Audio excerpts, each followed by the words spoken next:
My name is Monroe.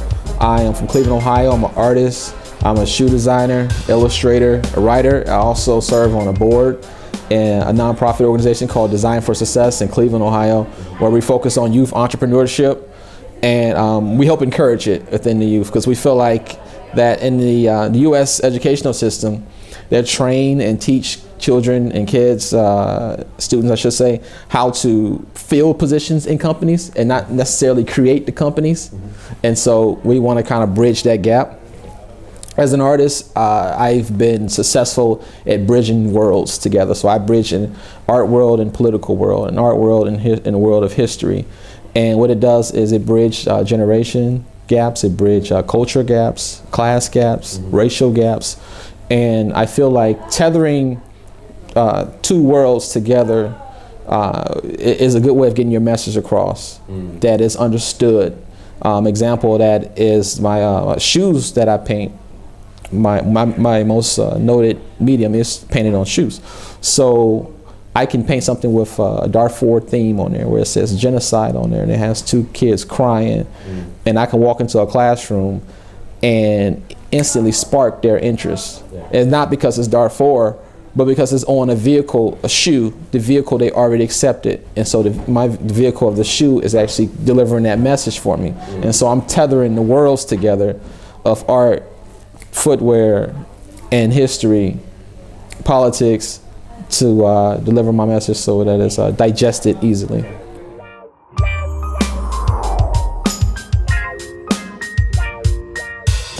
I met Shani Yang in 2009. So even before Give1 had started and branched out, we were on a panel speaking to a group of youth in Cleveland, Ohio. And I was so inspired by his story, and he told me everything that he wanted in the organization and how it was going to play itself out. And then I'm like seeing it playing to fruition now. I've been a part of Give1 for a number of years. I've spoken on his radio show. I've also delivered a keynote address in Cleveland, Ohio, at a Give1Project event. And as far as this global leadership fellowship, Shani Yang contacted me and asked me to submit an application to come over. And I was so encouraged and excited about exploring what's going over here in France, the mindset not only of the people but of the artists as well. So many times people leave their homes and their home nations to go so-called find themselves or find inspiration in other places. And so this wasn't necessarily a finding myself, but just to find inspiration to bring back to the United States. As I go back into the inner cities and I'm dealing with the children there, I can tell them about people like Musa, who have galvanized a group of young people in a positive initiative and is really doing great things in the city of Sergi. You know, so it's things that, you know, I've learned here that will not only just come back with me and I will use in my own life, but I'm gonna pass on to the people that I come across in Cleveland. It's like inspiration is contagious. You know, you can just pass it on as you go, and I think that's your duty.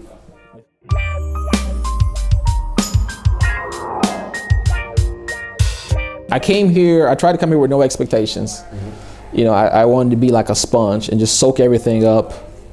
And I've been so amazed by the different perceptions that we've had of France over in the U.S. and the different perceptions they have on between here and what we go on in the United States. Like there's a discrepancy of what is reality and what people actually think that is reality.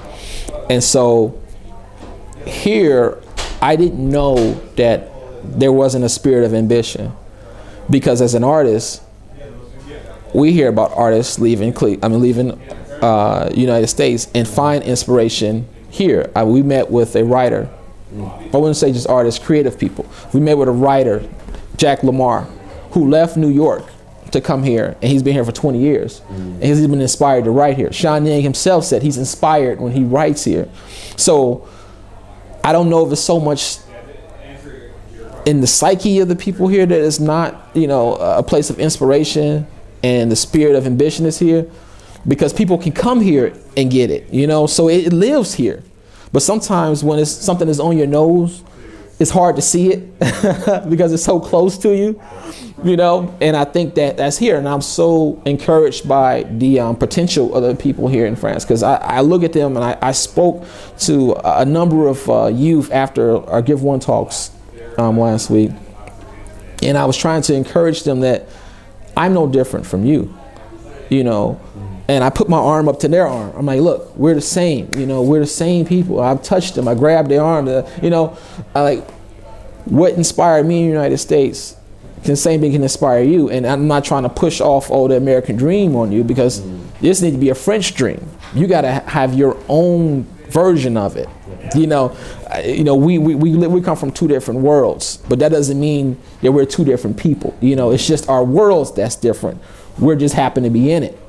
You know, we talked earlier, and today we talked earlier about people identifying themselves with places, and the reason that people ask you where you're from, and they ask you where you're from because they can't really look at you and tell, you know. And so, since if you have to verbally tell somebody where you are from, then it's obviously something in you that makes you blend in with everyone else. You know, if a three-headed monster was there, you would know he came from some foreign planet, because you've never seen a three-headed monster. But just by skin complexion, that's not enough to differentiate yourself from other people. And so I just try to instill in them, like, look, forget I got USA or American on my passport and you don't. You know, forget about the American dream. You know, yes, you can learn from inspiration. We can learn from each other. You don't have to leave France to go to the United States and live there. You go there and visit and explore and, you know, do like I did. But you don't have to live there and say, okay, that's where I have to be. You can always take inspiration and go back, just as I'm doing. I'm taking inspiration from here and I'm going back and telling them how wonderful France was. And so I feel like it's such like a blank canvas. And I'm an artist, so I'm gonna paint a picture for you. It's a blank canvas here for minorities to just grow and start their own businesses and start supporting their own businesses. You know, to grow this entrepreneurial spirit. And so I'm looking forward to even coming back. You know, maybe next year and the year after, and seeing the growth. I'm looking forward to coming back and seeing if Sergi spills over into the other parts of Paris. You know, and it helps influence the outer ring where the urban is urban use, or urban neighborhoods, I should say. And so I'm just encouraged on the outlook.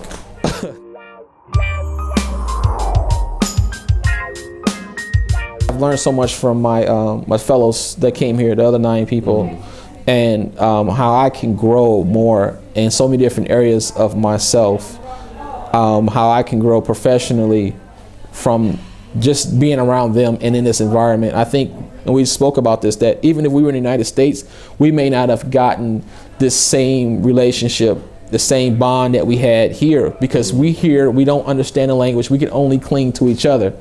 Whereas if we were back home, it's so much other stuff that we can say, oh, I know this, I can go about my separate way. We came here, we're foreigners. We don't know the city and can navigate it and go out by our own. So we had to stay in a pack, and that made us come closer and understand each other. And I think we've all fed off each other because of that. So just, you know, France, Paris having us here brought something out of us that we wouldn't have got in the United States. And then as far as you know, what I can bring back, what I've learned here is, like, I go back to Sergi and just the example of what Musa is doing there. And we was at the event yesterday, and so many people that have came together in that community. The solidarity in their community is not always seen back in the U.S. And so as far as organization, which is the most toughest thing I think to do, especially when it's people your age, you know, I've seen it done here. And I've seen it done with a level of peace, level of humility. Like, we didn't even know Musa. Musa was our driver until we went to his meetings and found out that he was this larger than life figure in the city of Sergi, and even in Paris. Like, if you can go speak to the urban youth one day, and then you speak into the first lady the next day, and they both respect you, and it's like, you can't quantify that in words. Like, that's like beyond explanation. Like, that is a larger than life deal, you know. And I painted a picture, a painting of Musa to give to him and show him how his influence has dripped down not only on Paris or the city of Sergi, but it dripped past the city of Sergi and is going into us, and we're going to sign it and give it to him later. So awesome. Yeah.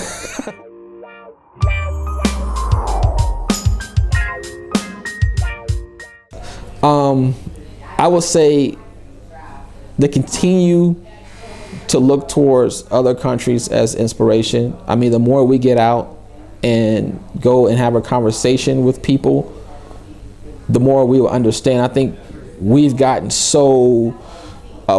away from personal communication because of the advances of technology. We feel like we can go online and Google a place and learn everything we need to learn about it without going there. We feel like we can text somebody without sitting right in front of them and having a conversation. And I say the more we get away from what technology has brought into our lives and go back to before we had technology and going out and actually getting in front of people and saying, okay, tell me about you, let me know about you, and then, you know, and then not only getting their perspective, but getting somebody else's perspective as well, because that person may stay on the east side, have a different perspective from the person that stay on the west side of that town.